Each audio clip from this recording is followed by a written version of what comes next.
ದೊಡ್ಡ ಮನೆ ಏನು ಹಿರಿಯ ದಲಿತ ಮುಖಂಡರಿದ್ದೀರಿ, ನನ್ನ ನಮಸ್ಕಾರಗಳು.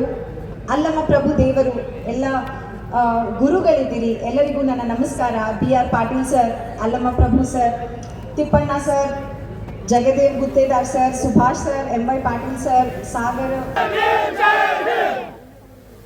ಅಂಬೇಡ್ಕರ್ ಅವರು ಒಂದು ಮಾತು ಹೇಳ್ತಾರೆ, ಯಾವುದೇ ಒಂದು ಸಮಾಜದ ಪ್ರಗತಿ ನೋಡ್ಬೇಕಂದ್ರೆ ಅಲ್ಲಿರುವಂತಹ ಹೆಣ್ಣು ಮಕ್ಕಳು ಯಾವ ಮಟ್ಟಕ್ಕೆ ಪ್ರಗತಿನ ಹೊಂದಿದ್ದಾರೆ ಅದನ್ನು ನೋಡಿ ಅಂತ.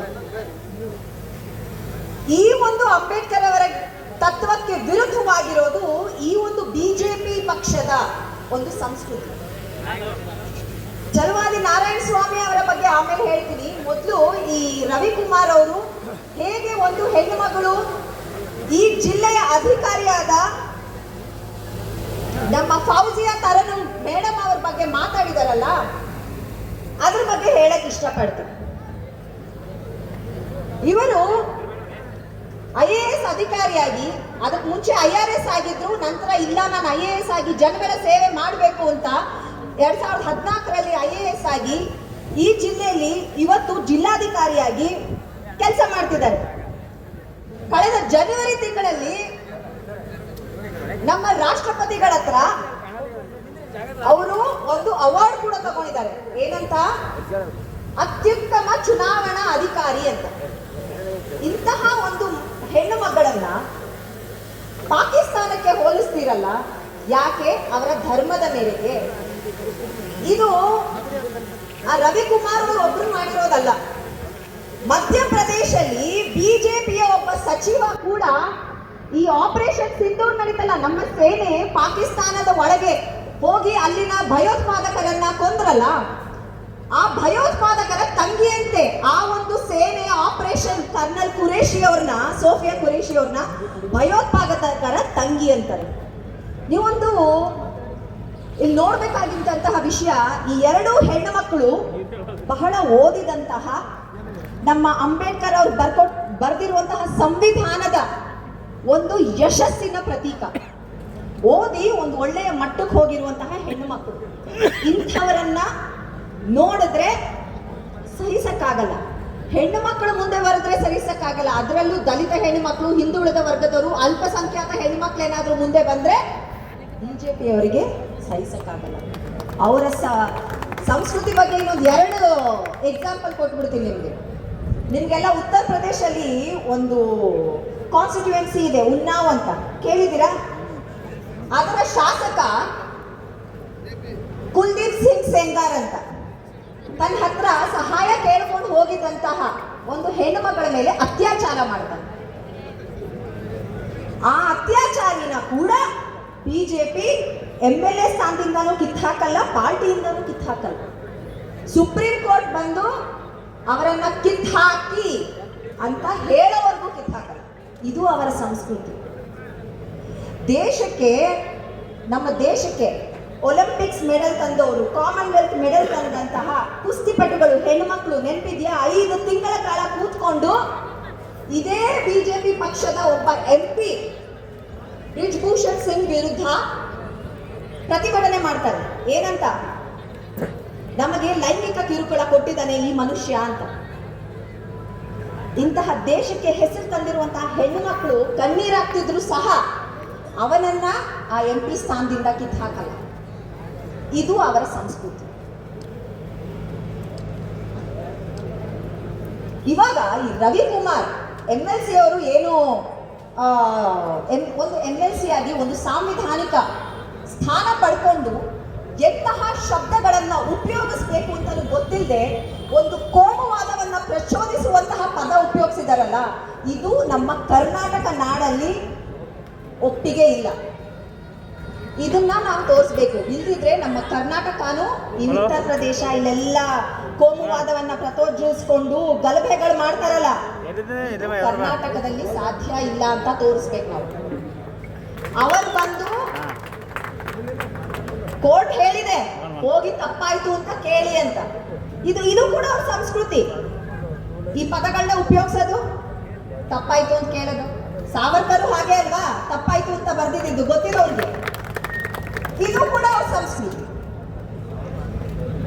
ಚಲುವಾದಿ ನಾರಾಯಣ ಸ್ವಾಮಿ ಸರ್ ಅವರ ಬಗ್ಗೆ ಮಾತಾಡ್ತೀನಿ. ಅವರಿಗೆ ಒಂದು ರಾಜಕೀಯ ಅಸ್ತಿತ್ವ ಕೊಟ್ಟಿದ್ದೆ ನಮ್ಮೆಲ್ಲರ ರಾಷ್ಟ್ರೀಯ ನಾಯಕರಾದಂತಹ ಶ್ರೀ ಮಲ್ಲಿಕಾರ್ಜುನ್. ಹೌದಾ? ಒಂದು ಅಸ್ತಿತ್ವ ಕೊಟ್ಟರು. ಅವ್ರು ಕಾಂಗ್ರೆಸ್ ಅಲ್ಲಿ ಇರೋವರೆಗೂ ಯಾವತ್ತಾದ್ರೂ ಈ ರೀತಿ ಅವಾಚ್ಯ ಶಬ್ದಗಳನ್ನ ಉಪಯೋಗಿಸಿರೋದು ನೋಡಿದ್ದೀರಾ? ಇಲ್ಲ. ಬಿಜೆಪಿಗೆ ಹೋದ್ರು, ನಿಮ್ಮ ಅಸ್ತಿತ್ವ ಅವ್ರು ಕೊಟ್ಟರು, ಇಲ್ಲಿ ಕಾಪಾಡ್ಕೋಬೇಕಂದ್ರೆ ನೀವು ಪ್ರಿಯಾಂಕ್ ಖರ್ಗೆ ಅವ್ರ ವಿರುದ್ಧ ಮಾತಾಡಿ ಅಂತ ಅವ್ರು ಹೇಳಿದ್ರು ಬಿಜೆಪಿ ಅವರು. ಪಾಪ ಅವ್ರಿಗೀಗ ಅಸ್ತಿತ್ವದ ಪ್ರಶ್ನೆ. ಪ್ರಿಯಾಂಕ್ ಖರ್ಗೆ ಅವರು ಈ ಹಿಂದೆ ಭ್ರಷ್ಟ ಬಿಜೆಪಿ ಸರ್ಕಾರದ ಪ್ರತಿಯೊಂದು ಭ್ರಷ್ಟತನವನ್ನ ಆಚೆ ತಂದಿದ್ದಾರೆ. PSI ಸ್ಕ್ಯಾಮ್ ಇರ್ಬೋದು, ಬಿಟ್ ಕಾಯಿನ್ ಸ್ಕ್ಯಾಮ್ ಇರ್ಬೋದು, ಕೋವಿಡ್ ಸ್ಕ್ಯಾಮ್ ಇರ್ಬೋದು, ಯಾರು ಆಚೆ ತಂದಿದ್ದು? ಅದರ ಬಗ್ಗೆ ಒಂದು ಗಟ್ಟಿ ಧ್ವನಿಯಾಗಿದ್ರು. ಎಲ್ಲದಕ್ಕಿಂತ ಮುಖ್ಯವಾಗಿ ಈ RSS ವಿರುದ್ಧ ಒಂದು ಗಟ್ಟಿ ಧ್ವನಿಯಾಗಿದ್ದಾರೆ.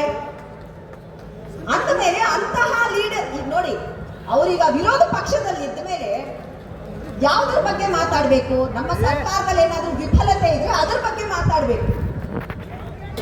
ಹೌದಾ? ವಿರೋಧ ಪಕ್ಷದ ನಾಯಕರಾಗಿದ್ದಾರೆ ಅವರು, MLC ಆಗಿ, ಕೌನ್ಸಿಲ್ ಅಲ್ಲಿ. ಆದ್ರೆ ಪ್ರಿಯಾಂಕ್ ಖರ್ಗೆ ಅವರ ವಿರುದ್ಧ ಮಾತ್ರನೇ ಮಾತಾಡ್ತಾರೆ. ಯಾಕೆ? ಇವರು RSS ವಿರುದ್ಧ ಮಾತಾಡ್ತಾರೆ. ಇವರು ಬಿಜೆಪಿಯ ಹಿಂದಿನ ಭ್ರಷ್ಟಾಚಾರವನ್ನ ಆಚೆ ತಂದ್ರು, ಅವರ ಸರ್ಕಾರ ಬಿತ್ತು ಅನ್ನುವಂತಹ ಕಾರಣಕ್ಕೆ. ಚಲುವಾದಿ ನಾರಾಯಣ ಸ್ವಾಮಿ ಅವರೇ, ವಯಸ್ಸಲ್ಲಿ ನನ್ನಿಂದ ದೊಡ್ಡವ್ರು ನೀವು. ಆದ್ರೂ ಒಂದು ವಿಷಯ ಹೇಳ್ತೀನಿ, ರಾಜಕೀಯದಲ್ಲಿದ್ದ ಮೇಲೆ ರಾಜಕೀಯವಾಗಿ ವಿರೋಧಿಸಿ, ಸೈದ್ಧಾಂತಿಕವಾಗಿ ವಿರೋಧಿಸಿ. ಈ ರೀತಿ ಅವಾಚ್ಯ ಶಬ್ದಗಳು, ವೈಯಕ್ತಿಕ ನಿಂದನೆಗಳು ಮಾಡಿದ್ರೆ ನಿಮ್ಮ ಘನತೆಗೆ ಕುಂದು ಬರುತ್ತೆ ಹೊರತು ನಮ್ಮ ನೆಚ್ಚಿನ ನಾಯಕರಾದ ಪ್ರಿಯಾಂಕ್ ಖರ್ಗೆ ಸರ್ ಅವರ ಯಾವ ಘನತೆಗೂ ಕುಂದು ಬರೋದಿಲ್ಲ. ಒಪ್ಕೋತೀರಾ? ಒಬ್ಬ ಮನುಷ್ಯನ ಕೆಲಸ ಮಾತಾಡ್ಬೇಕೆ ಹೊರತು ನೀವು ಯಾರೋ ಬಂದು ಪದಗಳ ಉಪಯೋಗಿಸಿದ ತಕ್ಷಣ ಅವರ ಒಂದು ಘನತೆಗೆ ಧಕ್ಕೆ ಬರೋದಿಲ್ಲ. ಇಡೀ ಗುಲ್ಬರ್ಗ ಇವತ್ತು ನಿಂತಿದ್ದೀರಿ. ಅಷ್ಟೇ ಅಲ್ಲ, ನಾನು ಬೆಂಗಳೂರಿಂದ ಬಂದಿದ್ದೀನಿ. ಇಡೀ ಕರ್ನಾಟಕ ಪ್ರಿಯಾಂಕ್ ಖರ್ಗೆ ಸರ್ ಜೊತೆ ಆಗ್ಬೋದು ಮತ್ತು ಮೇಡಮ್ ಫೌಜಿಯಾ ಅವ್ರ ಜೊತೆ ಆಗ್ಬೋದು ನಿಂತಿದ್ದೀವಿ. ಈ ನಿಂದನೆಗಳೇನಿದೆ ಬಿಜೆಪಿ ಏನು MLC MLAಗಳು ಈ ರೀತಿ ಬರೀತಾರೆ, ಆ ಟ್ವಿಟರ್ ಅಲ್ಲೂ ಕೂಡ ಬರೀ ವೈಯಕ್ತಿಕ ನಿಂದನೆ. ಯಾಕೆ? ಈಗ ನಾನು ಇಲ್ಲಿ ಈ ಒಂದು ಸ್ಟೇಜ್ ಮೇಲೆ ನಿಂತ್ಕೊಂಡು ಪಕ್ಷದ ಮಾತಾಡ್ತೀನಿ ಅಂತ ಅನ್ಕೋಬೇಡಿ. ಈ ಒಂದು ಸಂಸ್ಕೃತಿನ ಹೇಳಲೇಬೇಕು ನಾನು. ಅವರು ಒಬ್ರು ಇಲ್ಲಿ ಗುಲ್ಬರ್ಗಲ್ಲಿ ಮಾತ್ರ ಮಾತಾಡಿರೋದಲ್ಲ, ಇಡೀ ದೇಶದಲ್ಲಿ ಮಾತಾಡ್ತಿದ್ದಾರೆ.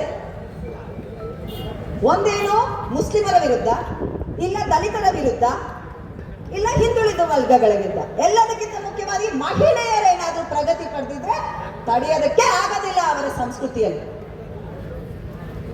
ಚಲುವಾದಿ ನಾರಾಯಣ ಸ್ವಾಮಿ ಅವರು ಕೂಡ ಅವರ ಅಸ್ತಿತ್ವವನ್ನ ಇವತ್ತು ಬಿಜೆಪಿ ಕಾಪಾಡ್ಕೋಬೇಕಂದ್ರೆ ಅವರು ಕೊಟ್ಟಿರೋ ಡ್ಯೂಟಿ ಒಂದೇ. ಏನದು? ಮಾತಾಡಿ. ಅದೇನಾದ್ರು ಮಾಡಿಲ್ಲ ಅಂದ್ರೆ ನೀವು ಕೆಲ್ಸಕ್ಕೆ ಬಾರ್ದವರು ಬಿಜೆಪಿಲಿ ಅಂತ ಮೂಲೆ ಗುಟ್ಟು ಮಾಡಿಬಿಡ್ತಾರೆ. ಆ ಒಂದು ಕಾರಣಕ್ಕೆ ಮಾತಾಡ್ತಿದ್ದಾರೆ. ಅಸ್ತಿತ್ವ ಪಡ್ಕೊಂಡ್ರು ಮಲ್ಲಿಕಾರ್ಜುನ್ ಖರ್ಗೆ ಸಾಹೇಬ್ರ ಕಡೆಯಿಂದ ಅಸ್ತಿತ್ವ ಉಳಿಸ್ಕೊಳ್ಳಕ್ಕೆ ಪ್ರಿಯಾಂಕ್ ಖರ್ಗೆ ಸಾಹೇಬ್ರ ವಿರುದ್ಧ ಮಾತಾಡ್ತಾರೆ. ಇಷ್ಟೇ. ಆದ್ರೆ ಇವತ್ತು ಸಂವಿಧಾನದ ಒಂದು ಧ್ವನಿ ಇರಬೇಕು, ಗಟ್ಟಿಯಾಗಿರ್ಬೇಕು. RSS ಅಂತಹ ಒಂದು ಏನು ಕೋಮು ಗಲಭೆಯನ್ನು ಪ್ರಚೋದಿಸುವಂತಹ ಆರ್ಗನೈಸೇಷನ್ಗಳಿದ್ದಾವೆ, ಸಂಸ್ಥೆಗಳಿದ್ದಾವೆ. ಅದರ ವಿರುದ್ಧ ನಮಗೆಲ್ಲ ಗಟ್ಟಿ ಧ್ವನಿಯಾಗಿ ನಿಂತಿರೋ ಜೊತೆ ನಾವು ನಿಂತ್ಕೊಂಡ್ರೆ ಅಷ್ಟೇ ನಮಗೆ ನಿಮ್ಮೆಲ್ಲರಿಗೂ ಒಂದು ಸ್ಥಾನ ಇರುತ್ತೆ ಈ ಸಮಾಜದಲ್ಲಿ. ನೀವೆಲ್ಲ ಇಲ್ಲಿ ಸೇರಿರೋದು ಬಹಳ ಖುಷಿ ಆಯಿತು. ಸಾವಿರಾರು ಸಂಖ್ಯೆಯಲ್ಲಿ ಸೇರಿದ್ದೀರಿ ಈ ಒಂದು ಪ್ರತಿಭಟನೆಯಲ್ಲಿ. ಬಹಳ ಖುಷಿ ಆಯಿತು. ಇದೇ ರೀತಿ ನಿಮ್ಮೆಲ್ಲರ ಸಹಕಾರ ಇರಬೇಕು, ಇದ್ದೇ ಇರುತ್ತೆ ಅಂತ ಗೊತ್ತಿದೆ. ಒಂದು ಆ ಮೇಡಮ್ ಪರವಾಗಿ, ಮತ್ತೊಂದು ನಮ್ಮ ಪ್ರಿಯಾಂಕ್ ಖರ್ಗೆ ಸರ್ ಪರವಾಗಿ. ಇಷ್ಟು ಹೇಳ್ತಾ ನನ್ನ ಮಾತುಗಳನ್ನ ಮುಗಿಸ್ತೀನಿ.